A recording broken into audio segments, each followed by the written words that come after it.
Police Force. Then Dr. Tamika Johnson Deems, Senior Registrar, Sandlands Rehabilitation Center. And then Ms. Rakia Smith, Chief Executive Officer, Legacy Creative Studios. So sit back, relax, pay close attention.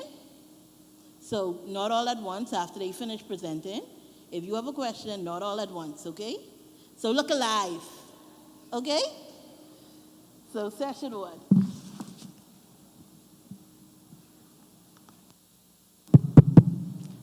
Hi, good morning, everyone. Good morning.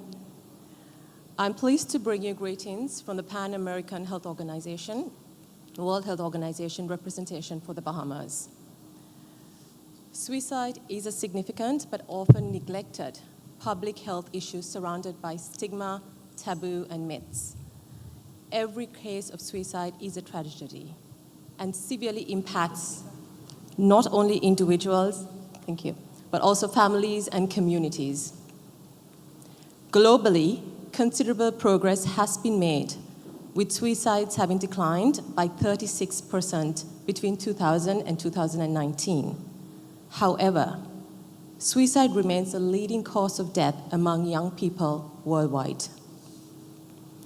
Between 2000 and 2019, in the region of the Americas, suicide rates rose by 17%, making it the only WHO region to show an increase during this period. There are nearly 100,000 deaths by suicide annually in the Americas, with an estimated 20 suicide attempts for every complete suicide, which is a staggering 2 million attempts each year. Among youths aged 20 to 24, suicide is the third leading cause of death in this region.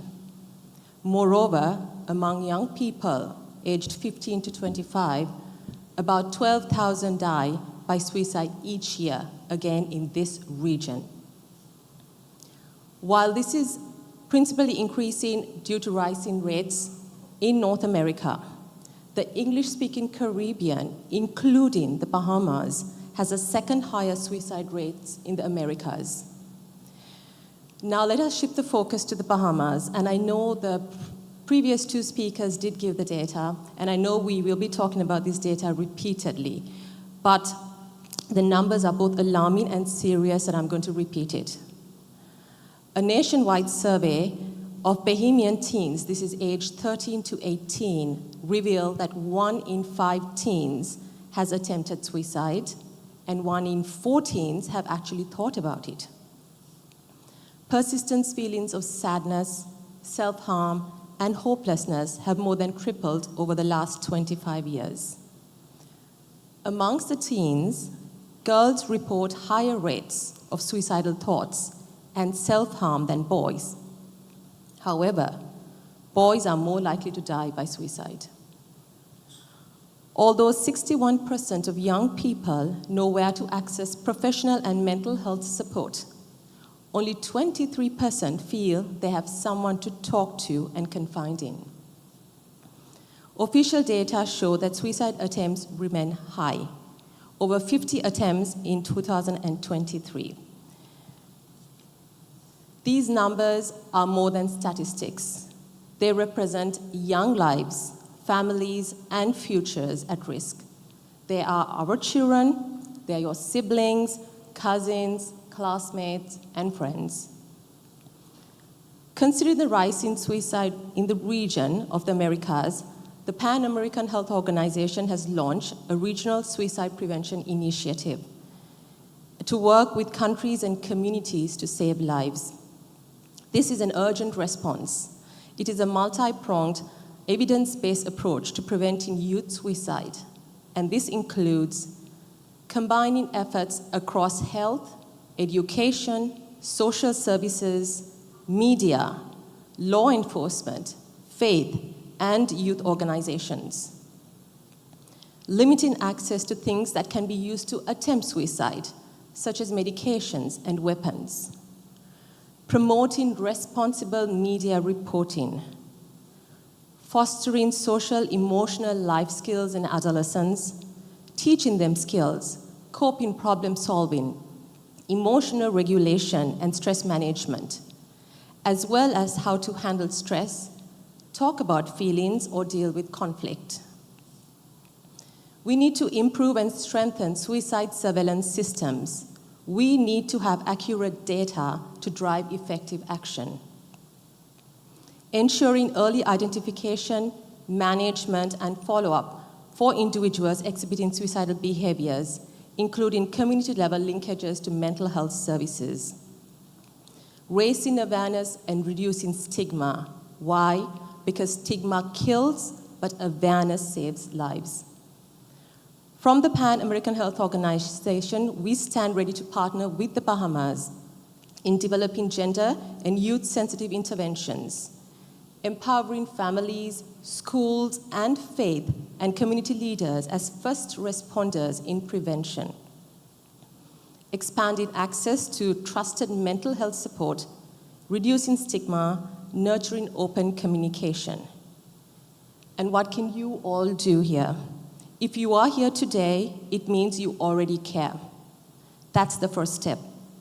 It is normal and understandable to be feeling anxious, sad, or stressed. Please do not suffer in silence. Ask for help. If you are having suicidal thoughts, talk to a friend, family member, or healthcare provider. Share your support and reach out to loved ones who may be thinking about suicide. Be kind. Be that safe person. Be the friend who does not judge. Suicide can be prevented, and remember, you have the power to make the difference. Thank you very much.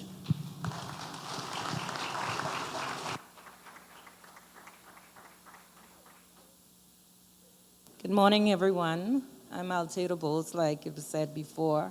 I represent the vulnerable population in crime on the Royal Bahamas Police Force. That's my partner in crime there, Dr. Lucky Carter. So the stats have been repeated over and over. So I just want to briefly point out that the stats that you heard, they are from January 2024 to June 2024, which also represent the stats from January 2025 to June 2025. We did have one suicide in October of last year with the young 8-year-old male. All right, so when these information come to the police, it's usually the last result, where they're either committing suicide or they attempted to commit suicide. And I would just like to point out the attempts in 2025, we had 32 attempts. In 2024, we had 23. So those numbers that we have as far as successful suicide, they could have been much more. All right? So when we look at individuals that come into the criminal investigation department or other police departments, what we have noted that most of those individuals who are having suicidal ideation, it's because they're usually engaged in some sexual activity. They have been exposed by a friend or the individual they had engaged in sex with. They are being threatened if they took pictures. So we've also seen an increase in child pornography. And so there's this new thing. Well, it's not really new. It's new to most Bahamian. They call it sextortion, like extortion. And this person will then try to blackmail you for sex or send pictures that you've already sent, nude pictures of an individual. So we all know that child pornography is anyone under the age of 18 showing their body parts as far as their breasts, their genital area, and you're transmitting these photos by means of video or phone, whatever, okay? So we have recognized, we are a part of an international task force, an FBI international task force. So the Bahamas government, they are making steps to ensure that we get tips to intervene as soon as possible. We're a part of this task force, and just as recent as yesterday, we got a tip, and we were able to intervene to ensure that child is safe. So we have our international partners also monitoring what is going on in our country, because a lot of time you have predators online making it believe like they're young adults, when indeed they're actually adults, grown men, grown females, and they are asking these individuals to send photos of their body. When they send these photos of their bodies, and that individual will then say, hey, if you don't send this, I'm going to expose you. Most of the times we find that these kids cannot take that, and they're going to say, hey, I don't have any money, I can't send you any more photos. Then they will encourage them to kill themselves. This is a new trend that we are picking up. I don't really want to go into it because I don't want much people to Google that, so I will speak to teachers on that. It is a new trend. It's found in the US, the UK, and we have also identified that here in the Bahamas. So we're working on that. We've also noticed that there's a lot of behavioral problems. When most children can't get their way, this is the behavioral issues now. They will write and say, I'm going to kill myself. They are going to come into CID, I don't want to live with them anymore. They don't listen to me. They are just concerned about this individual. Sometimes it's a call for attention, but we don't take that lightly. But most of the time we find that they are cutting on themselves. They are taking pills. So we would reach out to our social workers, our good friend, Dr. Carter Lakey, and then we'll make other referrals. But the children in school, they're not being properly monitored. And when I say properly monitored, they're on their phone consistently. If you want to find out anything about a child, go on their phone. And I am not asking you now to start cleaning your phones, but you want to find out, it is on their phone. All the information is there. We have found information where the child is writing other individuals, hey, I'm going to kill myself. And the friend knows. The friend will always know because they have this one special friend. She told me not to say anything. He told me not to say anything. So we've seen a lot of trends as far as that phone. That phone. I can't express that enough because I work in a department and I feel like I am in tech. I am collecting electronics all the time because that's where the information is being shared. So when you want to find out, look at that phone. In schools, you have some kids, they're afraid because they're not getting good grades. I think this is where parents need to come in and stop putting so much pressure on the children. If they're not getting good grades, get them a tutor. I had a child who said, hey, I can't carry that grade home to my mother. I'd rather kill myself. All right, so that pressure is real. The pressure for sex is real because you want to be cool. You want to be like that next person. Before, sex was you want to encourage abstinence. You know, if somebody had sex, you was like, ooh, you having sex. Now, if you're not having sex, you're not cool. So that pressure for sex is real. We need to encourage our children. When we see some friends, you know, you kind of could tell they doing some things. Listen, that's your friend. I'm not going to tell you not to talk to them, but encourage them to do better. Because that's another thing. If you try to split up that friendship, that is the more they're going to tend to go to that friend. So those are some of the things we see in CID. I know the toll on our officers. I have uniform officers here. I don't want to leave you all out. When we went to that scene with that little boy, I saw officers cry. Everybody look at the children, but the toll it take on some of our officers to go to a scene, to see sometimes the shooting, and to know that I have a child home and I have to come and see this. So we have to look out for our mental health for our officers. That's very important. We have stress issues, just like everybody. We're not superhumans. We get called 4 or 5 o'clock in the morning, we have to go. We can't say, I'm in bed. But that's basically it. I just want to encourage you, if you know of anybody who wants to commit suicide, like I say, if you see something, say something. And that's what we encourage there. Thank you.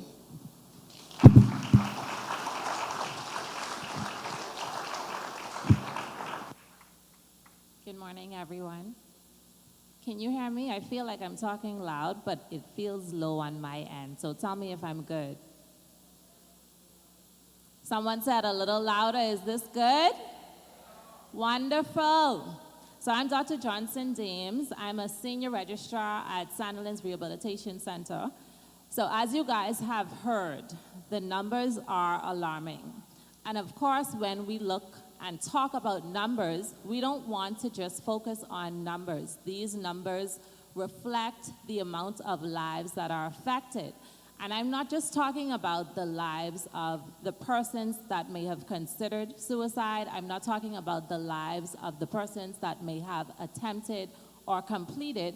I'm talking about the lives of everyone around us, from the family members that would have witnessed or seen or heard of it, from the persons in your school community, from the persons in your church community, from the persons that are watching the headlines on the news. As I was a teen growing up, before I was even thinking about becoming a mental health professional, I have never heard about suicides in the Bahamas. Cutting, self-harm, non-suicidal self-harm, that was not a thing that was common in my day. But now, it's one of the mill that you hear about teens, that you hear about young adults that have attempted to take their own lives. So what this speaks to is a shift, not just a shift in our ability to process or cope with stress, but a shift in the things that people are turning to, a shift in our mindsets. As a psychiatrist working at Sandilands, I know Officer Bowles had mentioned that they see and they experience and they are oftentimes first on the scene whenever a suicide does happen in the country. For us, we are on the scene and on the ground when an attempt happens and when we have to come in contact with the person. And so you've heard that there are lots of things that may lead to someone having these thoughts. And a lot of what you said is true. Persons are grappling with the stress of school, the stress of living in homes where they may be victims of abuse. Bullying on school campuses is a big thing, so it's not just cyberbullying, but actual physical bullying. So these are all things that young people struggle with. And so while we are focusing on adolescent suicide and adolescent suicidal attempts, we also have to pay attention to the fact that this is what leads to suicidal ideations in the adult population.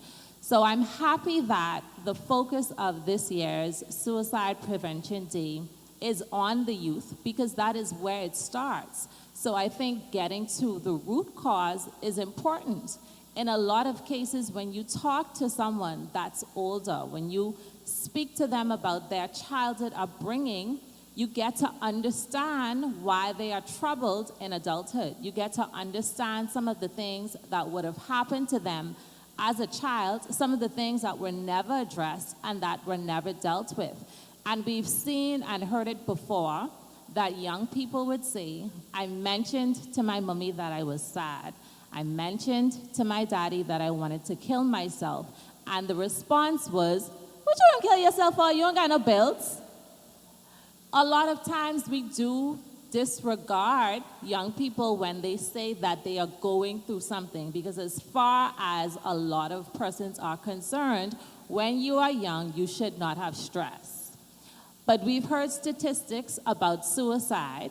But statistics also show that mental illness can happen in children. So children can suffer from depression. Children can suffer from anxiety. Children can suffer from a host of mental health issues, and we see it, and I'm happy that we have a session by the best child and adolescent team there is, who will be talking about some of the mental health challenges that children deal with. So if you don't accept that these things can happen, then you run the risk of allowing your child to go without the care that they need, without the treatment that they need, and they go on to now have these thoughts that fester into adulthood. Finally, I do want to mention the fact that when it comes to our church community, because the Bahamas is a Christian nation, amen, a lot of times we get into the habit of telling people that you should pray. I am a church girl, so if my pastor's watching, please, I'm not telling the people not to pray. What I'm saying is faith without works is dead, and you can pray, and then you can see a psychiatrist, you can see a psychologist, and if they say that you have a mental illness, that you need therapy, that you need medication, it's not crazy pills. It's pills and it's therapy that will sustain your life, that will make it so that you can function. And so this is our daily speech to persons that we see that are so bound by the stigma of accepting a diagnosis, that are bound by the stigma of seeking help, that decide that they will sit and they would suffer and they would struggle in silence. It is only so long that mental illness is silent.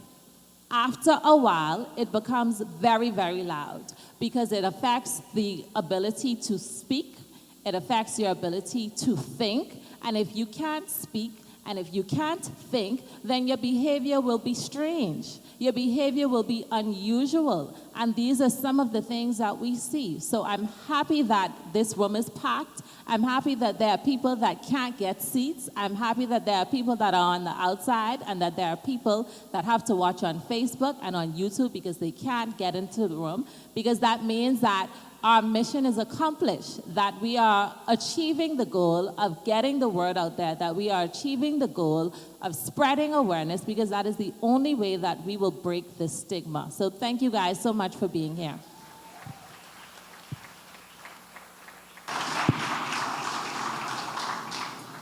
Good morning. My name is Rakia Smith, and I am the CEO of the Legacy Creative Studios, which is a modeling company that I founded. Now, I'm not here to give statistics. I'm here to actually speak from my own personal experience, being someone that has attempted to commit suicide on several different occasions, especially as a teenager in high school.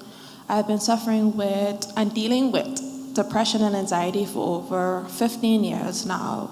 And it's so interesting to see where I'm at, because I never expected to see the age of 27, let alone preparing to see the age of 28. I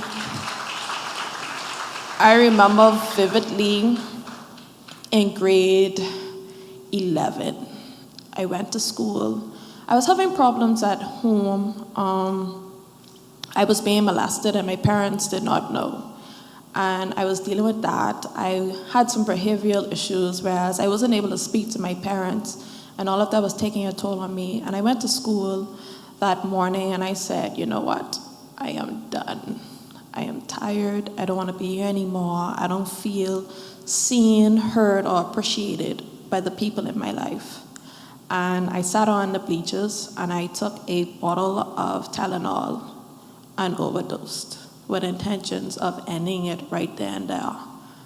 An ambulance was called. I went to the hospital and my stomach was pumped. I spent 3 days in the hospital. My parents carried me home and it was business like usual. I never got any form of therapy or help while I was in school. And it started to affect me in my adolescent years. After I graduated high school, I went to Canada for college. And just imagine dealing with so much whilst being so far away from your family, your friends, and the people that you know, very far off. And then my uncle died. So I have all of the trauma and stuff from home that I never dealt with then. Now my uncle died on top of it, where I came home for the funeral. I tried to talk to my parents. There wasn't a real conversation happening. I went back to school and I checked myself into a safe space. I was there for 7 days just to unplug, to get away from my day-to-day life, thinking I would just, push it back, try and talk, but I had a very difficult time communicating my situation and what was going on in my mind and in my heart at the time. So outside of talking, I did a lot of self-harm. So I slit my wrists. I used to cut in between my thighs. I used to cut underneath my feet when it got to the point where I didn't have any more space and I didn't want anyone to see the injuries that I was making to myself. I finished my semester in Canada and I came back home. I had a falling out with my parents, so I was living with a friend. And then my friend put me out, so now I was living in my car for 3 months, going to work, going to school, because I decided to finish school here in Nassau. And again, it was so overwhelming. I finally got a friend that allowed me to stay with them after the 3 months I was living in my car. And I just felt like a burden on everyone around me. It was so heavy. I was tired once again. I overdosed again. This time, my friend rushed me to the hospital. I stayed in PMH for about a week.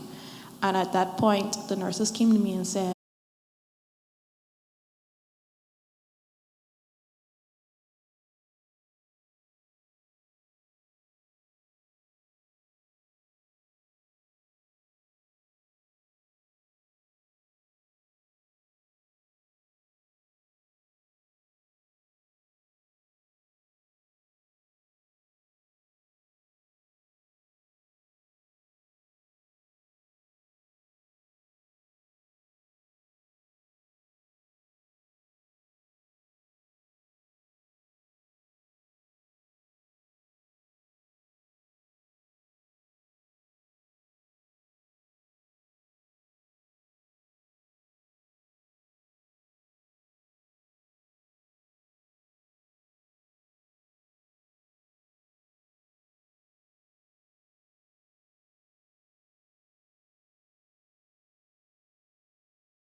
to be a better person for yourself. Yes, we get so caught up in wanting to prove ourselves to our parents. We want to prove ourselves to our friends. We want to fit into the community, but you have to be yourself and choose yourself, because in trying to please other people, we lose ourselves. And that also leads to depression and anxiety and feeling unworthy of anyone's love. That's about it, I think. It's just outside of the mental, like Dr. Deem said, it's also a spiritual thing. I do believe that we, along with going to a therapist and seeking counsel, is that we do need to find churches, and we need the church body to really and truly do their part to ensure that the members in their church, the children in their church, are getting the help that they need, because it's a community effort. Our parents have a job to do, our teachers have a job to do, and our church have a job to do, and we have a job to do to one another to ensure that everyone around us is feeling loved and appreciated at all times. And if you need a church home, you can come to Christ Community Church. Thank you so much.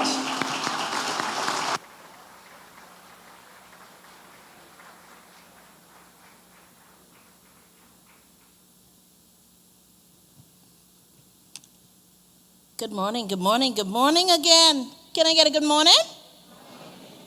Manuel Song Hungry. We just got one more session, just one more session. Okay, so anyone have any burning questions at this moment? We have a mic in the middle of the floor. We have, anyone have a question before we move on to session 2? Okay, so the mic right to the middle of the floor.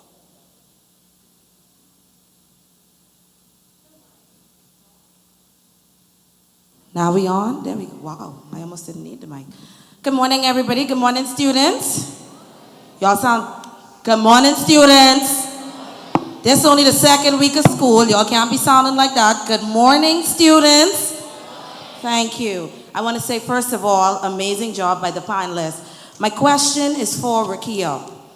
I have been a fan and following you on Facebook. I have liked every beautiful modeling photo you have ever posted. I wish I could triple like them sometimes. I have seen your public-facing journey. When did you get the courage to be able to speak about your story that we didn't know about, speak about the parts of your story that were dark, and when did you understand that your story could bring light and hope and help to someone else? Honestly, I feel I think I've always had the courage. I think I've always had the courage. It's just more or less the fear of being judged. Whereas I've always done my best on social media to keep this image that my life is going well, despite everything else that would have been publicly posted outside of what I've posted myself. And then I also realized that I interact with so many people on a day-to-day, especially my models, and they need to hear my story. I know some of them need to hear it, and that's why I decided that it's time for me to start going out there and sharing it. I also started a podcast. It's called Beyond the Wounds. So it's a podcast that speaks to everyday life and then how God has shifted and assisted me with moving forward.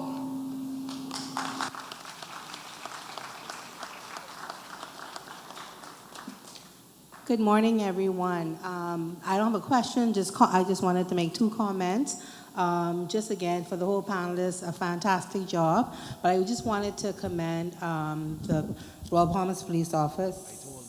Sorry, Mom, I didn't write your name down. But I put an asterisk next to my notes when you said that y'all take the teens may be seeking attention, but you don't take it lightly. I work with youth in my capacity, and that's something that is so true that you think, oh, they're just looking for attention. But we have to look what's happening with that attention. So I was really, really happy to hear that. And as well as that you have kids who actually come to the police station. That was amazing to me because a lot of times they don't. You know, we say police is our friends, but like, oh, do we really believe police is our friends? But for them to come there and to actually have the conversation with you guys is just amazing. And my dear, you were fantastic, and thank you. Thank you for sharing your story, because I know, even though you've done it a while, it's never easy because you don't know how it will be received, but A+, well done. Thank you.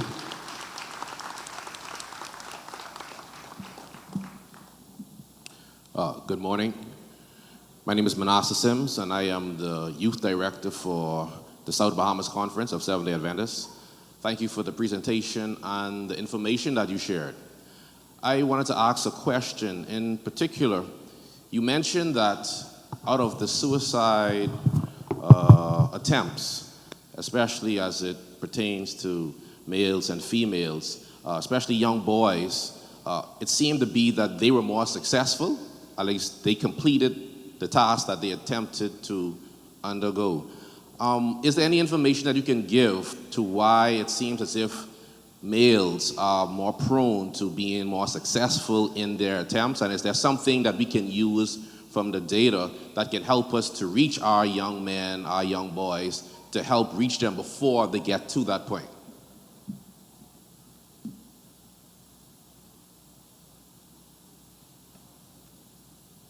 I have one point towards it, but I think with guys is that our men and in our society, men are told not to show feelings. They're told to suck it up and be a man.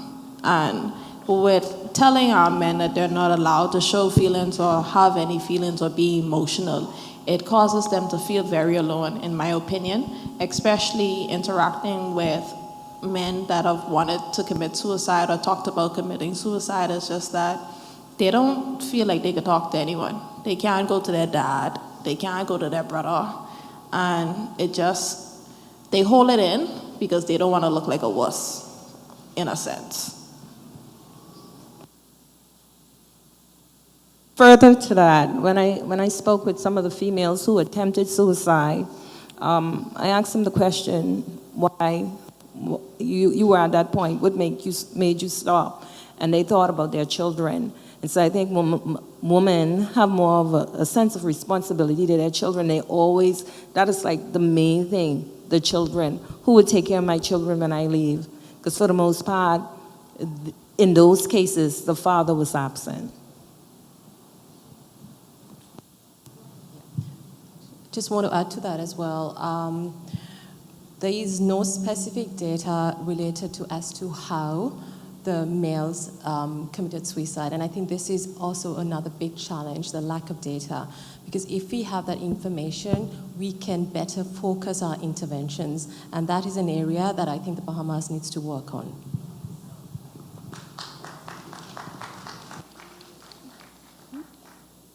So the one point I wanted to add was the fact that even though we speak to the fact that males seem to complete more so than females, it's not because they attempt more. Studies actually show that females attempt suicide more so than males. The difference is that males more commonly would use more lethal means. So the male may use the firearm, the male may use hanging, whereas females would use like toxic injection. So if someone has attempted suicide by swallowing pills, there's more time for someone to intervene, take them to the hospital and save their lives. But if someone takes a gun and shoots themselves, then by the time help arrives, it's too late. So that's a lot of times what happens, in addition to what was said.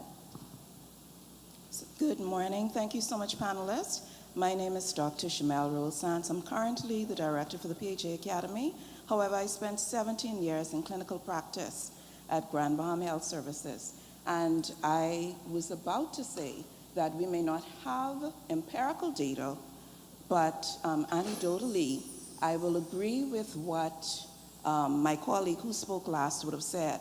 What we saw in the emergency room was, in fact, that the females attempted suicide more often, but because 99.9% of them ingested pills, it meant that it took a much longer time for anything to happen, which means that there was more time for intervention to take place. So, and in fact, most of them, when they got to the emergency room, they were still conscious, as opposed to the males. What we found was, in fact, it is about the method. When the males decide that they are going to end it, their methods tend to be more definitive, and there is less opportunity for intervention. So when they are done, they are done. So I just wanted to add that from my personal experience, so that is anecdotal evidence that we would have, that I would have noticed over my time in the emergency room. Thank you so much. I appreciate us having this conversation this morning. Okay, ladies, gentlemen, students. Sorry, before we end, good morning. I'm the youth officer for the Anglican Diocese. You all have spoken about if you hear something, say something. We have a lot of young people in this room who may either be thinking it or know someone who is. Is there a number, a person, a place that they could go to get resource for help? A hotline of some kind. Yes, there is a number, a place, and many persons, and I think we do have a session that will speak to all of that. So stay tuned. Thank you for your question. Okay. Ladies and gentlemen, we are at the end of session 1. Why you all so dead with hand claps? What happened, man? I can't hear you all. Okay, so that was just setting the stage. So now we're moving on to session 2, which is our empowerment workshop. So we call our mighty adolescent team of Sunderland's Rehabilitation Center to now come and set up. Let's go, mighty adolescent team. Let me get a whoop whoop. Man, I hear y'all. Let me get a whoop whoop. Okay.